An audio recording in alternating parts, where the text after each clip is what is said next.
Voici sa parole pour aujourd'hui. Samedi 4 avril. Apprenez les leçons du palmier. Les justes pousseront tels que le palmier. Psaume chapitre 92 verset 13. Si vous avez besoin d'être encouragé, pensez au palmier. Premièrement, on peut attaquer son tronc sans parvenir à le tuer. Pour la majorité des arbres, la sève qui se trouve juste sous l'écorce véhicule tous les éléments nutritifs nécessaires à leur survie. Si vous coupez une bande d'écorce autour de leur tronc, tous les arbres meurent, excepté le palmier. Même sans écorce, il continue à vivre et à pousser, car sa sève coule en son cœur. Imitez-le. Ne laissez pas les circonstances triviales de la vie vous faire dérailler de votre destin. Demeurez les yeux fixés sur les promesses que Dieu vous a faites, même si elles tardent à se réaliser. Deuxièmement, le vent peut courber le palmier en deux sans parvenir à briser son tronc. Les ouragans les plus féroces abattent la plupart des arbres, mais pas le palmier.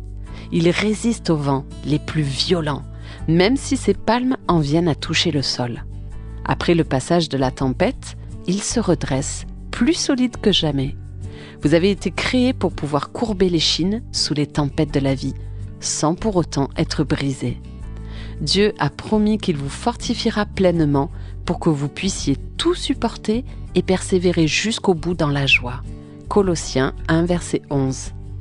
En apprenant à persévérer malgré les difficultés, vous découvrez que Dieu est prêt à vous confier davantage de responsabilités et de bénédictions. Troisièmement, la profondeur de ses racines excède la hauteur de son tronc. Alors que la majorité des racines des arbres ne s'enfoncent que de quelques mètres, au plus, sous le sol, celles du palmier sont capables d'aller très profond chercher l'eau dont il a besoin. David a écrit « Comme un cerf soupire après l'eau des ruisseaux, de même mon âme soupire après toi, ô mon Dieu » dans Psaume 42, verset 1.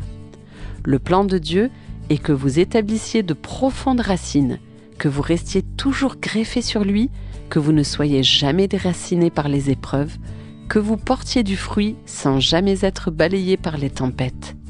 Si vous devez affronter une crise difficile, ne dites pas « Pourquoi, ô mon Dieu, as-tu permis cela ?» mais plutôt « Que veux-tu m'apprendre à travers ces difficultés ?» Puis, faites-lui confiance et redressez-vous après l'orage, plus solide qu'avant. Ce texte est extrait d'une brochure trimestrielle disponible gratuitement en vous connectant au www.saparole.com ou en appelant au 05 53 30 32 81.